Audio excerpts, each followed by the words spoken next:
welcome back to the Overnight Coffee channel. Today I'm going to be showing you how to make one of these little old-fashioned grocery boxes. Boxes that would look perfect in an old general store, a miniature general store, or a miniature old-fashioned kitchen of a dollhouse. Really cute. The graphics on each one of these 12 boxes are actual graphics and names of products that were around in the late 1800s.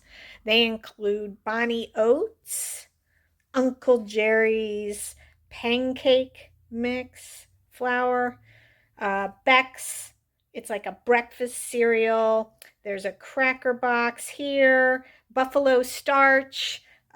This is a little egg noodles with a little chicken on it. So cute. This is Straker's Kitchen Soap. We've got a cornmeal, a little cocoa, some cocoa, table salt, some tea, and the littlest one is a little baking soda.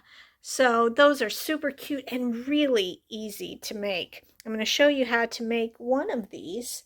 And you can find this printable on my Late Night Coffee store on Etsy.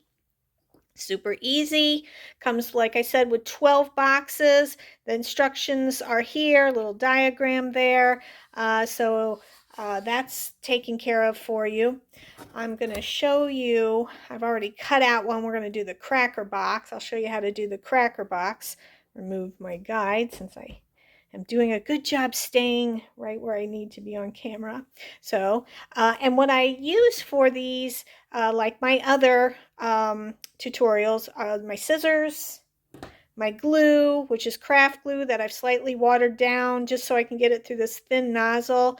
The nozzle is great if you like to pinpoint right where you're putting glue. And then I have what I commandeered as my own little creasing tool. It was a little clay tool. You don't have to have one. Your fingers work just fine. But if you like a nice crisp edge, something flat, maybe like a little ruler, helps make the edges very crisp when you go to fold.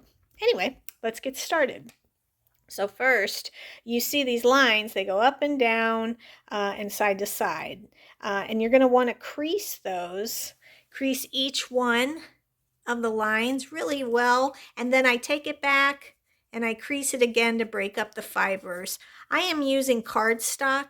I've mentioned in my other videos that I find cardstock to work much better, and it makes a nice sturdy little box or whatever you're making with the printables that I offer.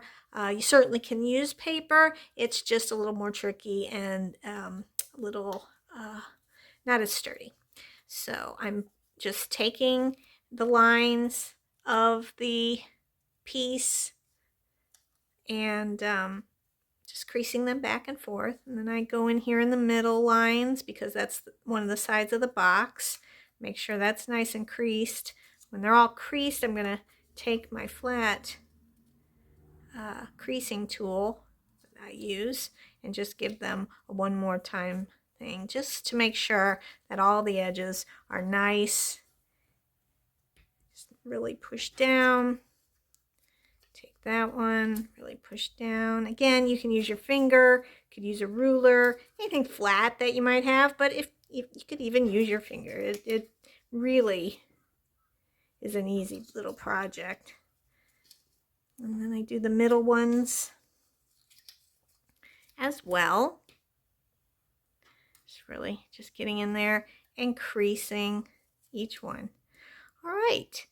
Then we hold the box towards us lengthwise so that the long part is towards you. And these little tabs right here, which are going to help hold the box together, you just clip them. And again, these instructions and a diagram are on the printable.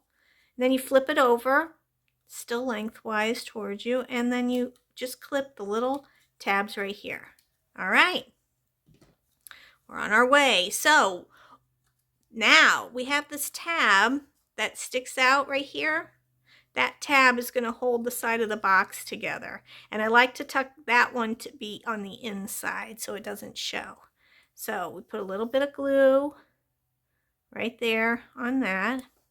And And this is why making the creases really sharp helps. Sometimes I take the instrument and I just kind of press it against to make sure that the glue adheres. Might have to hold it a second or two to make sure that the glue is making sure those sides are stuck together, the tab inside. All right, so we've gotten this part of the box done, the main part. Now we're going to go to the bottom of the box, and holding the box towards you, I fold the little tabs in, the little tabs that we cut in, and I like to put a little dot of glue on those.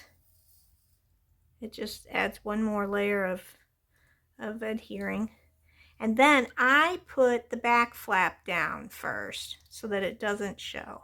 So I put the back flap down right there, press it along those with just my fingers, and I press that, and then I put some glue on top of that back flap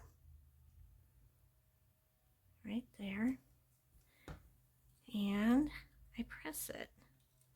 Sometimes I just do it with my finger, or I take my creasing tool, just pressing it, or sometimes I just rub it on the surface I'm working on back and forth, kind of press it down just to make sure the glue adheres to those tabs.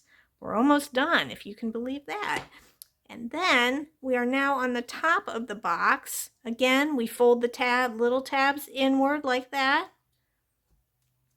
Glue right here, little glue right there. I push the back flap down. The back flap goes down, put a little glue on the back flap, and push the front flap back. This project is extremely forgiving. One, because the boxes are made to look old and worn. So I always like that kind of project. So it already looks old. So any little tiny errors just makes it look like it's the age. And then I just hold it for a few minutes. I might press it down. Oh, that's the top, pressing that down. And now we have a little cracker box. Stands really cute. If there's any white that shows, you can usually just take like a little pencil. I have a little gray pencil here I can use. That'll work. Just kind of fill in any white that you might see. If you see any white, there's not a whole lot on there, but that's it. And that's how you make all of the boxes. Are made exactly the same way. Some are bigger and some are smaller. So there are 12 of them. Super cute. Would look good in a variety of miniature situations. Like I said, they stand up. You could stack them. You could print off several of them and put them in your store. Just a really cute lot of miniatures to enhance whatever miniature scene or dollhouse or store or room that you're working on. So thank you very much for joining me again. Again, you can find this printable at Late Night Coffee on Etsy, and have a great day.